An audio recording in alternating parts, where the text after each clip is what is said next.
The story kicks off by introducing us to a 12-year-old middle schooler named Pell. Currently navigating the 7th grade, he is a bit of an outsider compared to his classmates. Pell doesn't really have a tight circle of friends at his school, so he usually spends most of his time keeping to himself. Now, our protagonist has a huge crush on a girl in his grade named Amanda.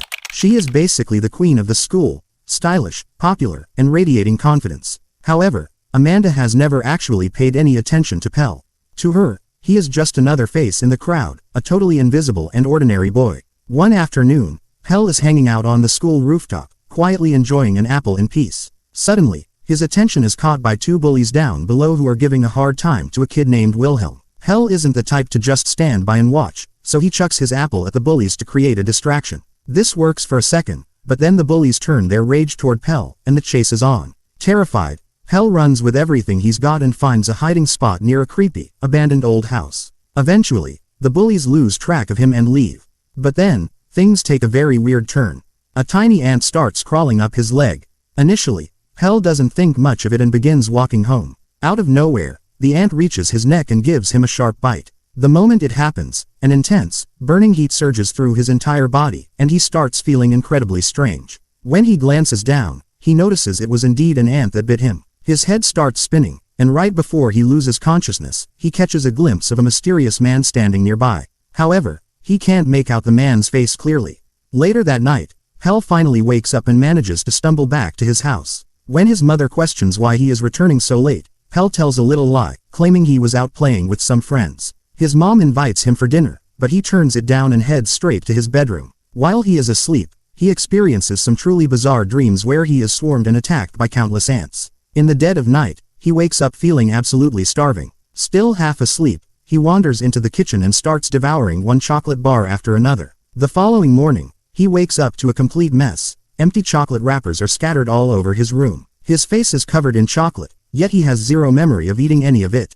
During breakfast, the situation gets even more supernatural. The moment he reaches for a milk carton, it basically fuses to his hand like glue. He starts to panic because he literally cannot let go of it. He calls for his father, and after a lot of struggling, they finally manage to pry the carton off. Trying to act like everything is fine, Pell picks up a glass of juice, but he accidentally squeezes it so hard that it literally shatters in his grip. It's clear now that he has developed some kind of incredible strength. His father doesn't think much of it, but Pell knows something very strange is happening to him. The next day at school, the students are gathered for a physical education session. The teacher is leading the class through exercises and demonstrating some fundamental self-defense moves. At the start, Pell looks pretty weak and clumsy compared to the others, acting like he can't even do a basic move. But suddenly, something clicks inside him.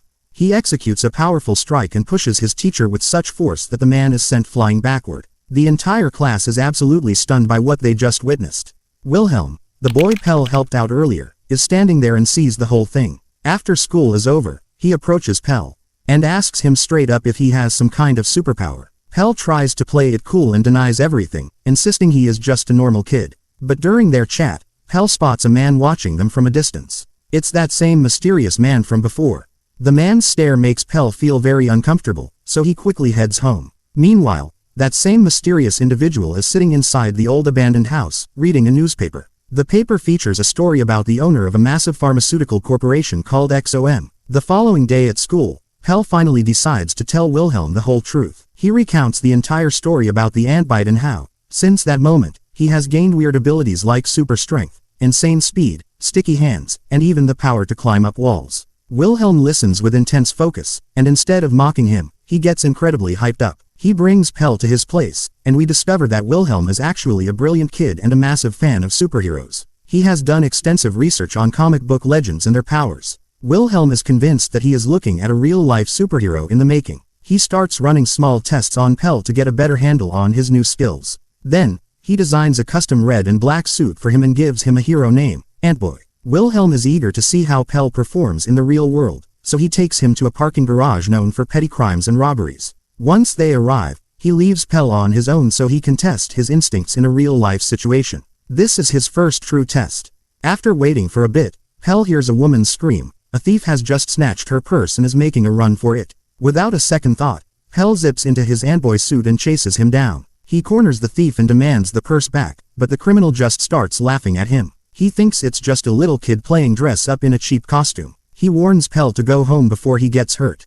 To be honest, Pell is actually pretty scared in that moment because this isn't a game, it's a real-life criminal. He starts to back away slowly, but then something happens that flips the script. The thief watches in shock as Pell starts walking straight up a wall without any help, exactly like an ant. Now the thief realizes that Pell actually possesses genuine superpowers. This time, it's the criminal who is terrified, and he tries to bolt, but Pell catches him easily. Within minutes, the police show up and take the thief into custody. Just then, Wilhelm arrives and asks what happened.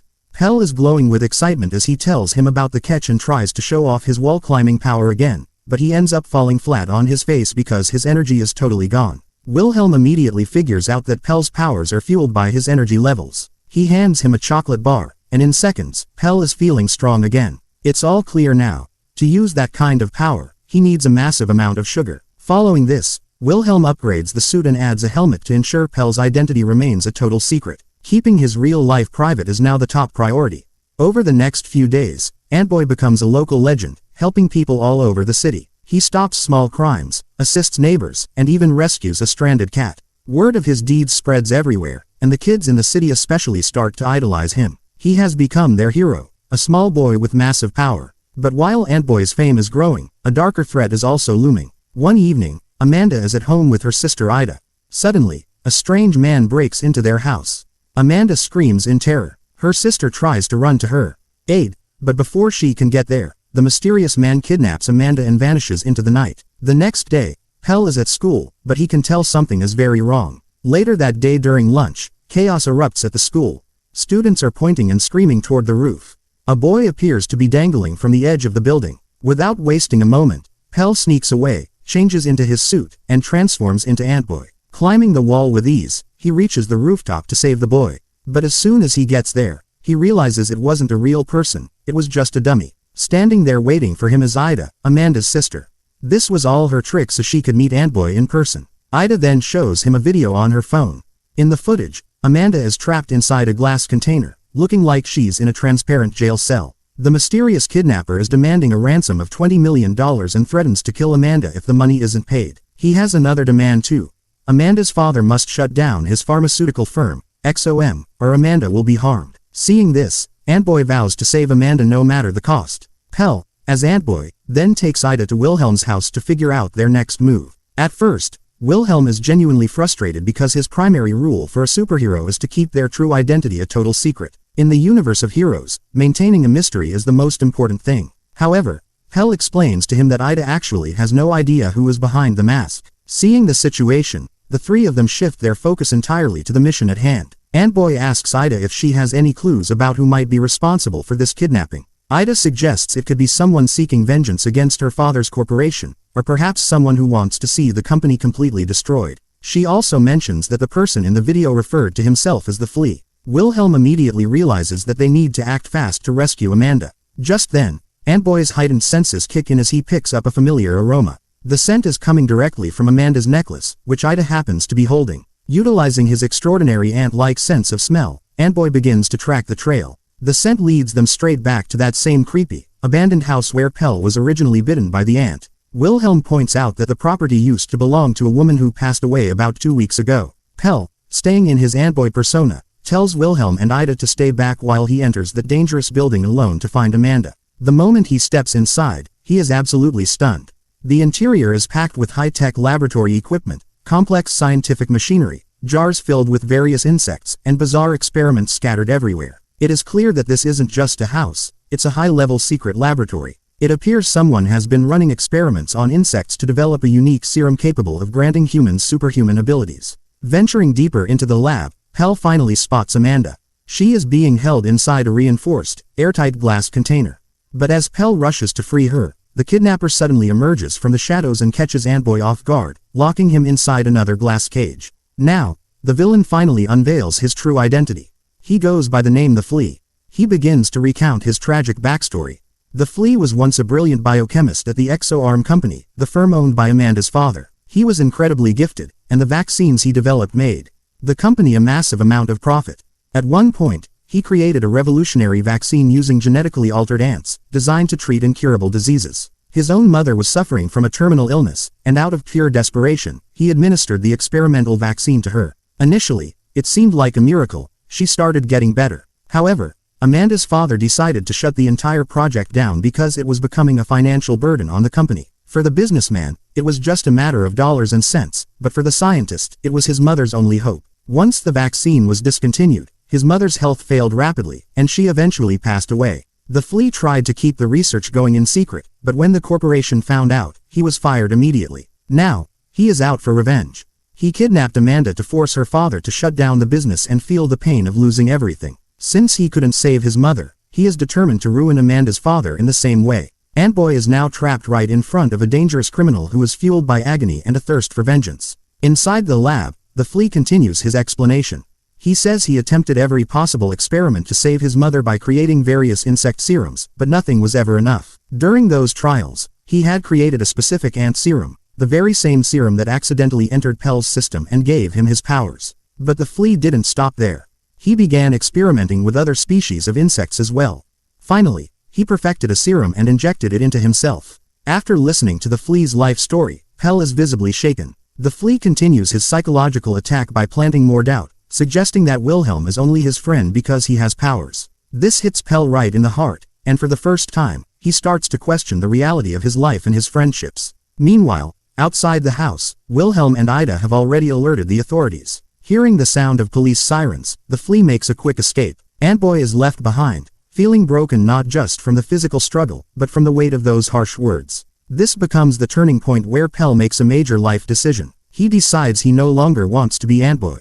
He wants to be appreciated for who he really is, just Pell. This choice absolutely devastates Wilhelm. He firmly believes that Pell has a moral duty because having such power means he must help people. He truly believes Pell is meant to be a hero, but Pell firmly says no. The following day at school, the situation spirals out of control. The Flea launches a direct attack on the school, and his targets are Amanda and Ida. Pure panic takes over the entire campus. In the chaos, Wilhelm rushes to find Pell and hands him his mask, pleading with him that the world needs Antboy. But Pell refuses once again, stating he will never put that suit back on. He walks away, leaving the situation in the hands of the police. Wilhelm is heartbroken by this refusal, but he refuses to back down. He decides that if Pell won't stand up, then he will. So, Wilhelm puts on the Antboy mask and goes out alone to confront the Flea. Despite having zero superpowers or physical advantages, he shows incredible bravery by standing up to a dangerous villain. Wilhelm lacks strength, but he has pure courage. When Pell discovers that his best friend is in mortal danger, something deep inside him flips. Even though he didn't want to be a hero anymore, he simply cannot leave Wilhelm behind. Without saying a word, he puts his suit back on, hops on his bicycle, and races toward the forest where the Flea has taken Wilhelm. Upon arriving, Pell finds his friend bound and immediately releases him. Just then, the Flea reappears for a final showdown.